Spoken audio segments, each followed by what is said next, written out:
For this more advanced version of this project, we have the AAA battery going to a switch that's going to be controlling a timer and a boost converter, which is going to drive our LED. Our AAA battery only gives us 1 to 1.6 volts approximately, so that means we're not going to be able to drive an LED straight from it.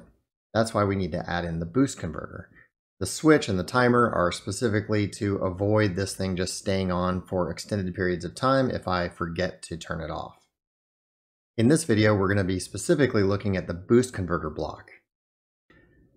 I've selected the LM2623 for my boost converter.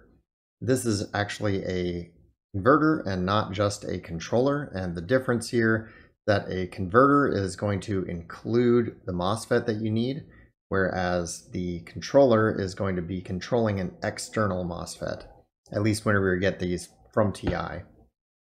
So the reason I've selected this is because it's going to go all the way down to 1.1 volt for the startup voltage. That means I'm going to be able to use a pretty significant amount of my AAA battery, or if I choose AA battery, they run on the same voltages. But our plan here is just to be able to turn on a single LED and run it with probably only 10 milliamps of current. I just want something that's going to be able to efficiently convert my battery voltage up to about 5 volts. At least on paper, it looks like this is going to do exactly what I want, and I'm going to test this out before I really move forward with the project.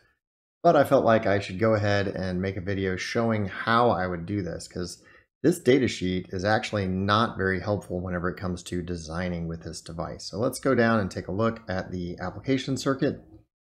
It informs us that we're going to be using an inductor here. And by the way, if you don't really understand how this boost converter works, don't worry, I'm going to go into some details on that, and not at a super low level, but we'll discuss how this inductor works, why it works in this configuration, why we have this diode over here, just generally how all this works.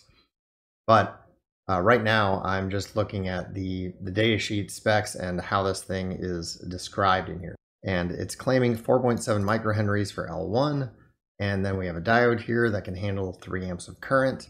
We have a capacitor across our inductor, we have a resistor here, and there's reasons for all of these in this device.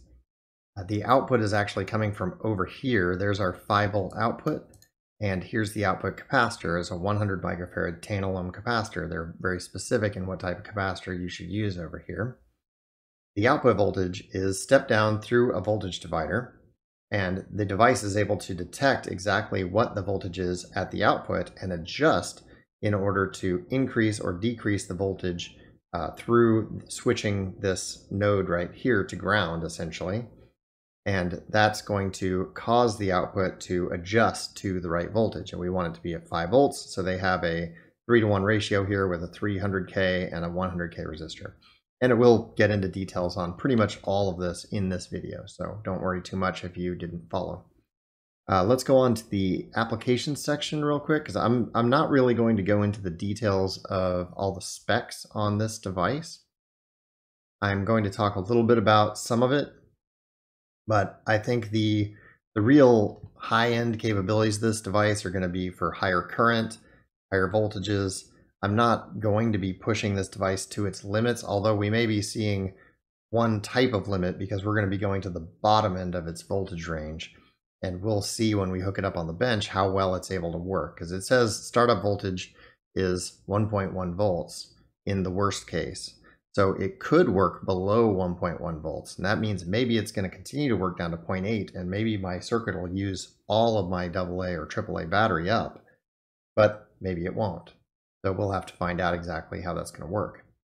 And there's a lot of typical characteristic plots in here, so you can take a look at how the device is going to work, what the efficiency is like, and it looks like running at even low current, this 10 milliamp curve is running pretty high efficiency at higher voltages on the input, but you can see this efficiency plot doesn't go below 1.8 volts for the input. So that means our efficiency probably drops a lot whenever we're getting down to the 1 volt or 0.8 volt range, but 75% for 1.8 volts isn't too bad for what we're doing. Now, one of the resistors that we saw earlier is the frequency selection resistor. And that resistor is going to tell us which one of these curves we're going to be following. So basically, if our input voltage is 1.7 volts. So we have a single AA or AAA battery, and we put in a 75 k ohm resistor, then the frequency of operation is going to be right up here around, I would say that's what, 350 kilohertz. And this would be 500 kilohertz right here, 1 megahertz. So, but if we do 250 kilohertz, I'm going to probably design for 300 kilohertz, and we'll see how that works. But you can see that that's going to drop off as we get further and further into our voltage range. So maybe we should be designing for a lower frequency, so maybe 100 kilohertz. So if we design for 100 kilohertz, it should continue to work at 300 kilohertz or even higher frequencies. It'll just get better efficiency. But the lower frequency that you plan on operating at, the bigger of an inductor you're going to need. And I mean bigger physically.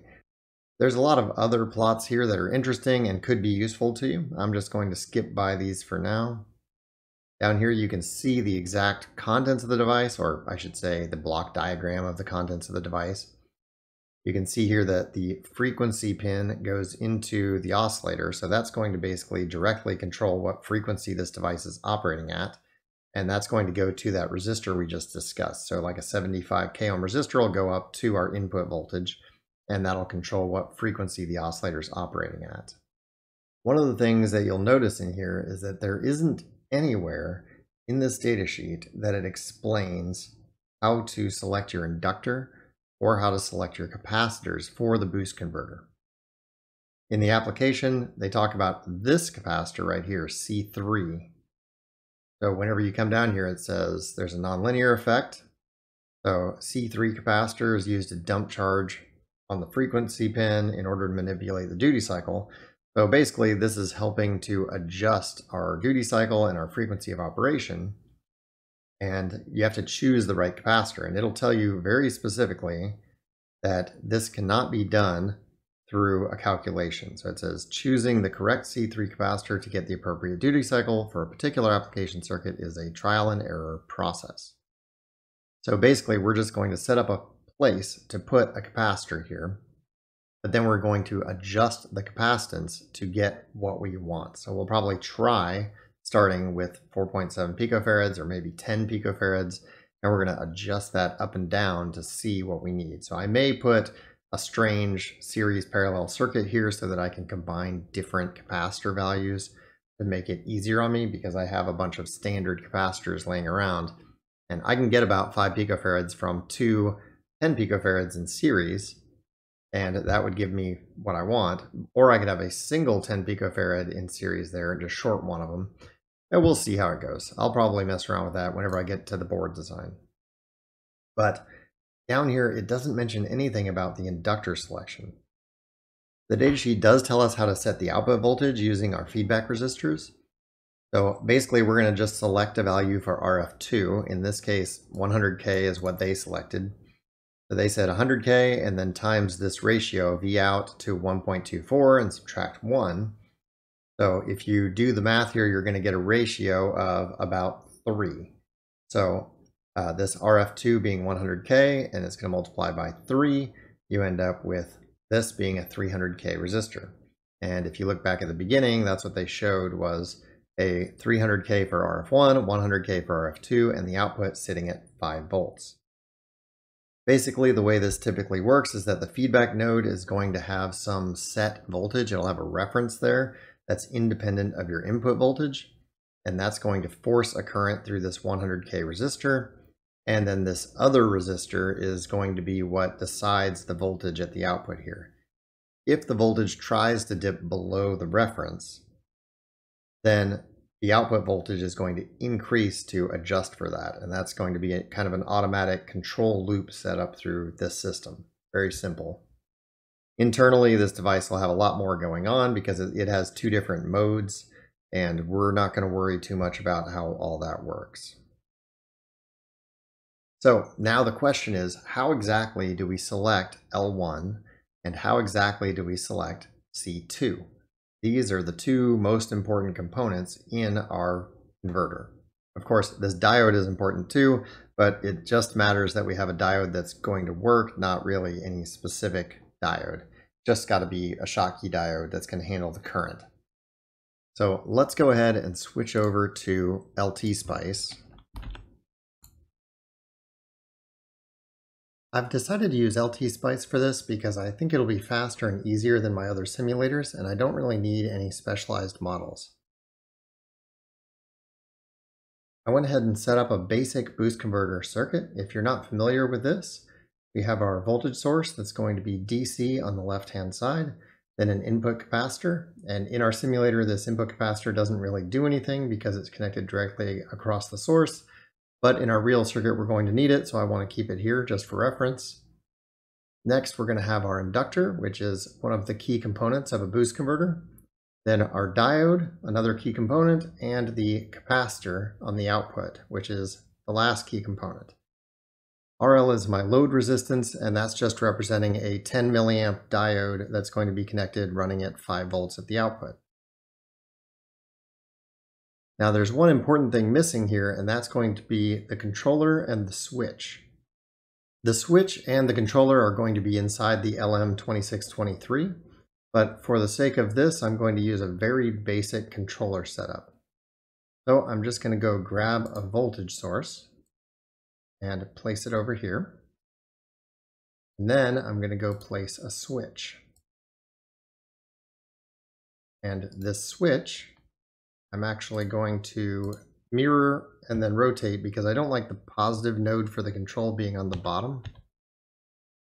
And now all I need to do is set up my control voltage to be a PWM signal. To do this, you just go to a pulse signal, set your voltages 0 and 1 to control this. There's not going to be any delay. Rise time is 1 picosecond, fall time is 1 picosecond. The on time is going to be our duty cycle divided by our frequency. And we use curly braces to indicate to the simulator that we've got an equation here. The period is going to be 1 over the frequency. And we just hit OK there. You can see I've already set up my inductor and my capacitor to have parameter values. So these have variables that are going to control them. RL, I think I'm going to go ahead and do that here too, just so that I can use a parameter to modify that later if I want to, but I'll still be using 500 ohms here. So now the next thing I need to do is I need to include a model for this switch. When you look inside the switch, there's nothing here.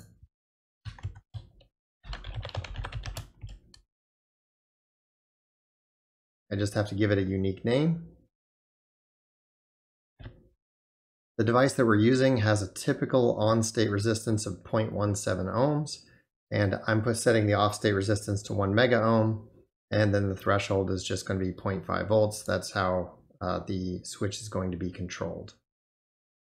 Place this up here. Next, I want to include my diode model. I went out and found a diode that had a pretty low forward voltage drop. That should help us out.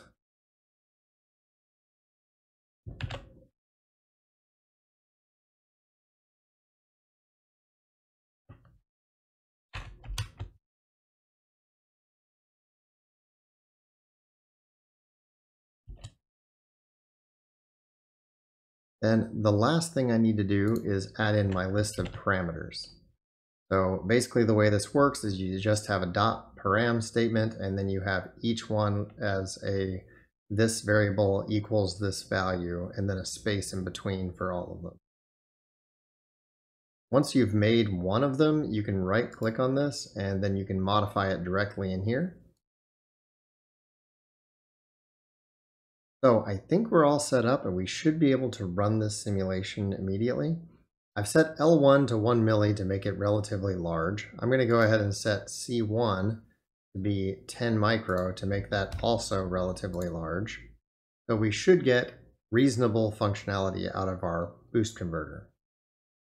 Before we get started, let me mention that the duty cycle of 0.8 was calculated. This is a standard equation for working with a boost converter.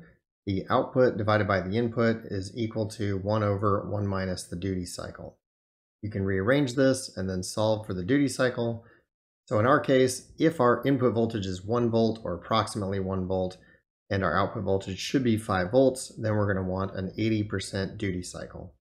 We could make this a bit more precise and call this 1.1 volts and then get, I think it's something like 78%. But for this case, I'm not too worried about it. I just want to get about 5 volts on the output. We have our 80%, everything's set up. Let's go ahead and run this simulation. We're going to run it for 50 milliseconds. Clicking on the output for voltage, we can see that it overshoots a bit, but then it stabilizes to 5.28 volts, which is perfectly fine for what I want to do. And if we take a look closely at this voltage, you can see that it's actually not a DC voltage. You end up with this ripple, and it's linear. You have a sharp rise and then a sharp drop. And it's not really going up and down by very much. This is only a few millivolts really. But this is specifically going to depend on the output capacitor value. Let's go back and look at the inductor, specifically the inductor current. And whenever we look at this, you can see that the inductor current does something similar. It overshoots by quite a bit. We have over 400 milliamps here. And then it's going to settle down to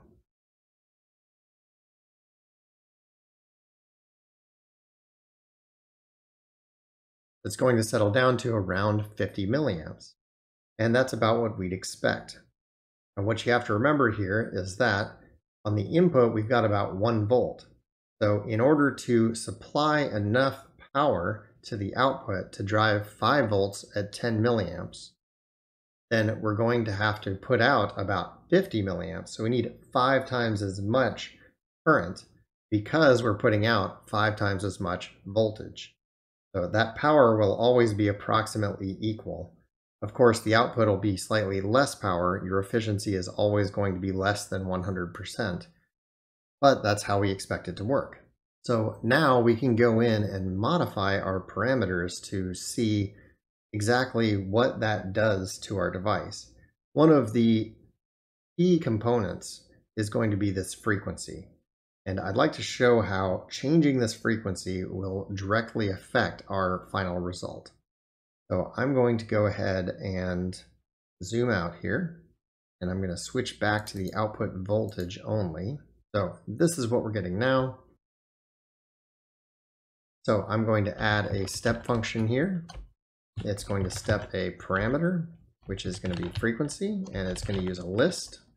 So we're going to start at 1K, go to 10K, 100K, and then 1 meg. Hit OK, and then place down this step. And now when we run our simulation, we will get 4 different traces. It'll put down the 1K first. So let's go ahead and see what that looks like. Now you can see at 1K even, it still seems to act like a boost converter. We're even getting upwards of 12 volts out of this thing. But it's a very ugly signal that's coming out of here. But once we go to 10K, we start to see that it's working a lot like a regular boost converter. We've got our 5 volts approximately. Let's zoom in a bit and take a look at how these different waveforms look. So now I'm sure you can tell which is which. The largest sawtooth is going to be the slowest frequency. And that's obvious from how long this takes.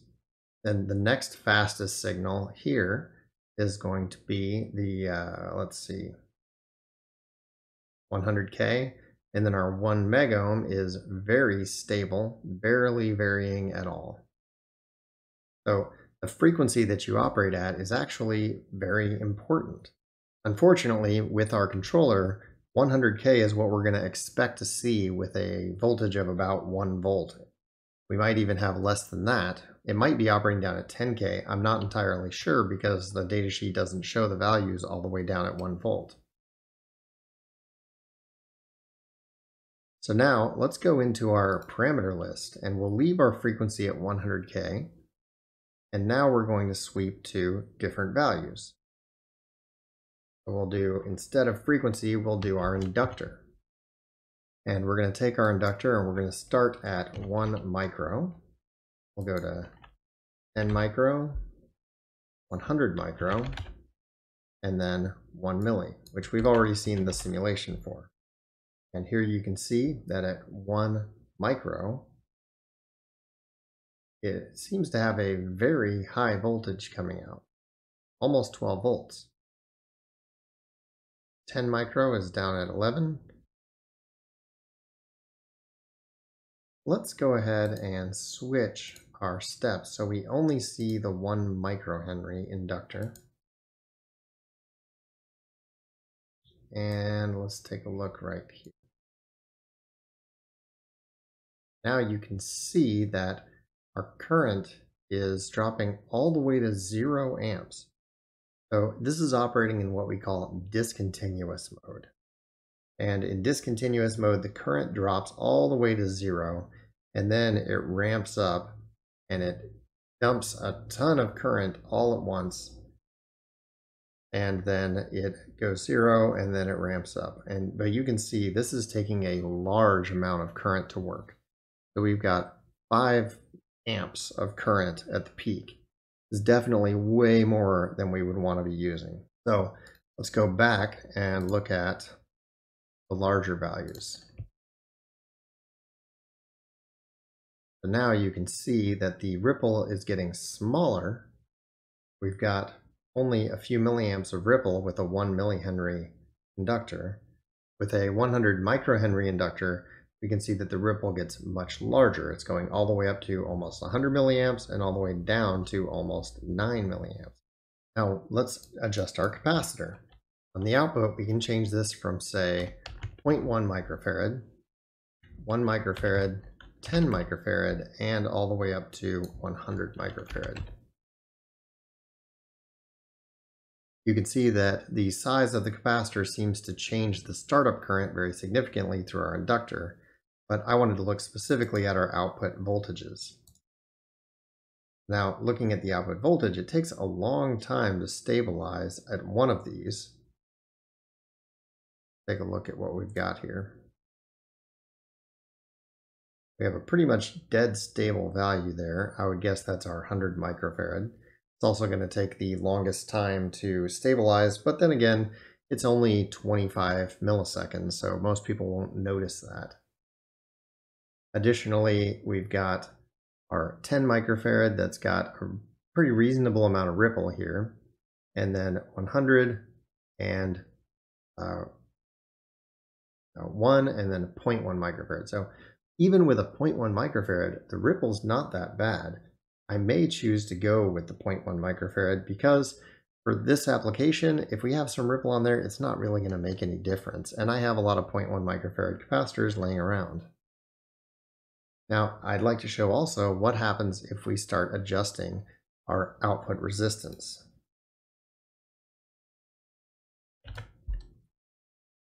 So if we start our resistor at, say, 50 ohms, go up to, let's say, 100, that would be 2, or sorry, we're going to start at 500, we're going to go down to 250, that would be 2 in parallel, and then we can do 125, and finally, let's do 50 ohms for our last one. So that's basically 1 LED at 10 milliamps, and we're going to have 2 LEDs, 4 LEDs, or 10 LEDs. And we'll see how that affects our device. So now we'd expect the biggest ripple to be caused by the heaviest load. We can verify that by going in and choosing only the 50 ohm. And you can see that that's the 50 ohm. It's causing it to spike all the way up to 8 volts and get pulled all the way down to below 1.8 volts. So this actually may cause our LED to get dimmer because it's going to be turning off for a portion of the time. It's not going to be able to output enough voltage.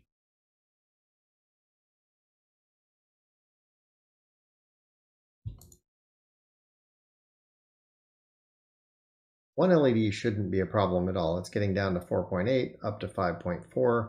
That's not an issue at all. When we put 2 LEDs, it still doesn't look too bad. It's still above 4 volts. 3 LEDs is 3.6. That's starting to get in the range where I would be a little bit concerned, but not too much. However, recall that we are looking at the very bottom of the voltage range here. So 1.1 volts is as low as we're going to expect this thing to work.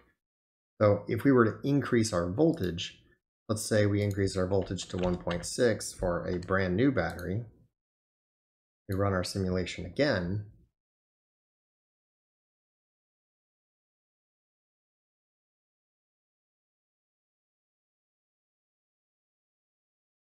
now it's not really having a problem keeping the voltages up much higher.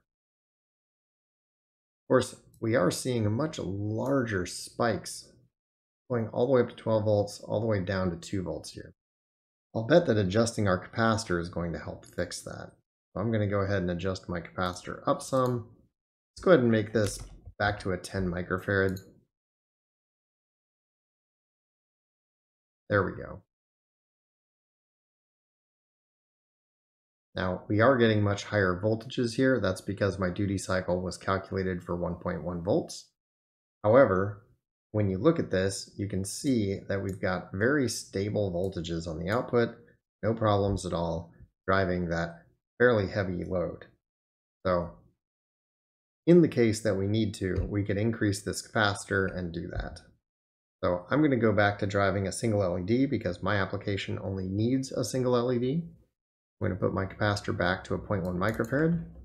And I'm going to put my resistor as 500 ohms. I'm going to go ahead and change this step function to be a comment. And that way it's no longer going to take effect. And I can run everything the way I want it to go. So now we're seeing with 1.6 volts, that's well above 7.2 volts. I'm going to go ahead and change this back down to 1 volt now, because that's what I calculated everything for. And you can see, got this working right at 5 volts, a little below because of this diode, but working perfectly. Now, the next thing I want to do is show how to calculate the inductor and the capacitor value from the known values in our circuit. And I'm going to talk about exactly how this thing works. So let's start by looking at how it works, and then we'll get into the calculations. So whenever you look at this circuit,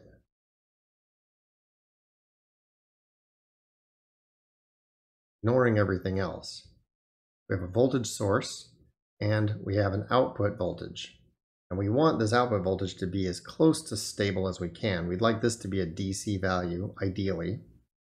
And we'd like to be able to get 100% power transfer. So we should, if we have 1 volt here, driving 50 milliamps, that's 500 milliwatts. Or sorry, 1 volt at 50 milliamps is 50 milliwatts on the input side. Then we would expect to get 5 volts and 10 milliamps at the output, which is another 50 milliwatts. Of course, won't be exactly that, but that's what we're shooting for, 100% efficient. The way this circuit works is that the switch is going to short this node to ground. That's going to cause the voltage source to be put directly across this inductor, and that will cause current to build up in the inductor. The switch then opens, current can no longer flow through the switch, and inductors won't change their current instantaneously.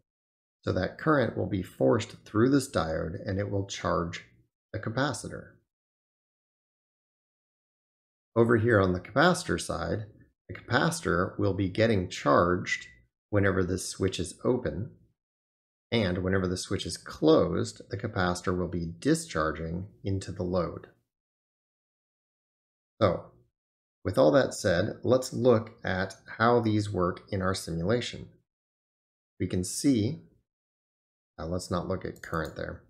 We can see the current through our inductor, and this has an increasing part and a decreasing part. Increasing, decreasing. 80% of the time, this is increasing, and that's because 80% of the time, the switch is turned on. That's our duty cycle. And the other 20% of the time is decreasing. That's because the switch is off 20% of the time, and this becomes an open circuit. The current flows through D1 and charges the capacitor. Now let's look at the capacitor voltage. And you can see that it's the exact opposite here. The time whenever the inductor is discharging is the time when the capacitor is being charged. That's because energy is being transferred from the inductor to the capacitor. Whenever the capacitor is discharging, the inductor is being charged from the battery. So now let's go look at the equations you can use to solve for this.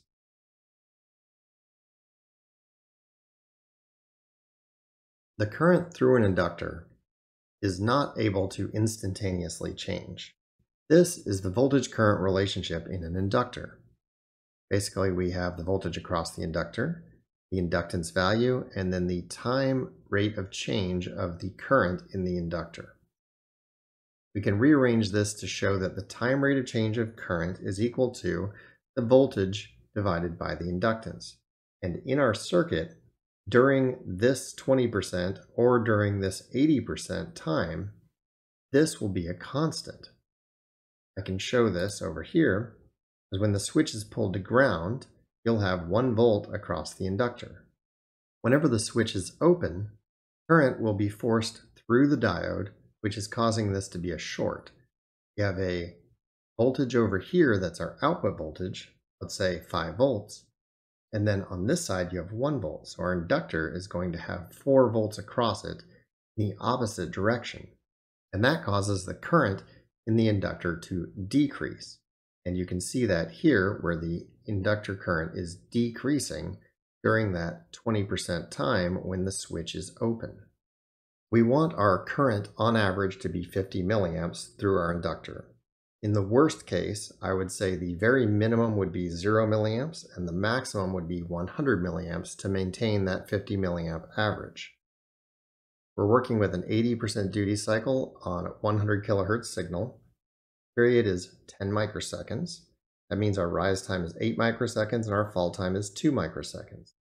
Our change in current is going to be 100 milliamps. And this is the worst case we're calculating here. The delta T is going to be 8 microseconds. That's our change in time. And I'm sorry I didn't mention, delta I and delta T are replacing DI and DT here. And we're allowed to do this because this is a linear equation. These are lines. So we can simplify the calculus a bit, and instead of doing integrals to figure this stuff out, we just take the difference in I over the difference in T, and that's equal to the voltage divided by the inductance. Now we're going to take our 100 milliamps here and divide by 8 microseconds, and that's equal to the voltage over the inductance. And we can rearrange to get our 8 divided by 10 would be 0.8, 0.08, and that's going to be 80. Yeah. We need at least 80 microhenries here.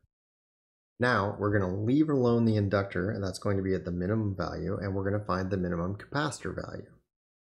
And looking at the capacitor, we want something similar, right? So we want our average value to be 5 volts, and our maximum ripple is going to be allowing this to go all the way to 0 and to come all the way back up to 10 volts. So let's go over and take a look at doing that. The equation's basically the same. We have the current is equal to the capacitance times the change in voltage over the change in time. Again, we're looking at relatively linear values. This is getting pretty rounded, but whenever this thing's working right, we see these being very linear. So we're going to say we've got 10 volts total ripple. That's delta V is 10 volts. We're going to be using the same time that we used before, and then we're going to use 10 volts divided by 2 microseconds. Oh, and the current in this capacitor is going to be 10 milliamps. Remember that we had 50 milliamps on the input, but at the output, we're outputting 10 milliamps because we're running at 5 volts. So we have our 10 milliamps here. That's going to be times 2 micro, and divided by 10 gives us 2 nanofarads and 8 nanofarads. we want our capacitance to be greater than 8 nanofarads. Usually I'm going to use a 1 or a 0.1 microfarad capacitor, but let's look at 8 nanofarads here. This isn't going to work out quite as perfect as the inductor because we do have a diode that's setting up something of a imperfection for us. We have a little bit of a voltage drop there. But here you can see that the voltage is getting all the way down to 1 volt and all the way up to 9 volts. We're getting pretty darn close to that full range here, and it's still functioning. Our device is getting an average of 5 volts. Our inductor current is still working. It's getting a little bit discontinuous there, but it's continuing to go from 0 to 100 milliamps over here. So that's doing pretty well. Now, of course, increasing these values is going to help us. So if we take our 80 microhenries and change that over to, say, let's call it 300 microhenries. We change our capacitor to a 0.1 microfarad, which is 100 nanofarads. Run our simulation, and we can see that the device is working very well. We're getting 5 volts out, and we've got our ripple of about 10 or 20 milliamps total. It's not too bad. Now, personally, I'd like it to be a little better than that. This is getting down into voltage, or the current is changing quite a bit here, and our voltage is changing quite a bit. And honestly, it's not going to change my cost or difficulty if I make this inductor 1 millihenry. And it's not going to change anything for me if I make this 1 microfarad. So let's go ahead and take a look at how that looks. And I would say that's significantly better. I would highly recommend ignoring everything up here at the front, because we're going to have a controller here that's going to be handling the startup, and it can typically smooth this out pretty significantly. It can change the frequency that it's operating at, and it can do actually a lot of things to improve operation at the beginning. So now that's our entire design done. We've looked at how to get our inductor, how to get our capacitor value, and then all we really need to do is set up the circuit specific for the LM2623 and build a board for it and test it out. And I think we're going to find that it works very well for our application. Thanks for watching, and look for my next video where I'm going to be building a board for this and getting that ordered from JLC PCB.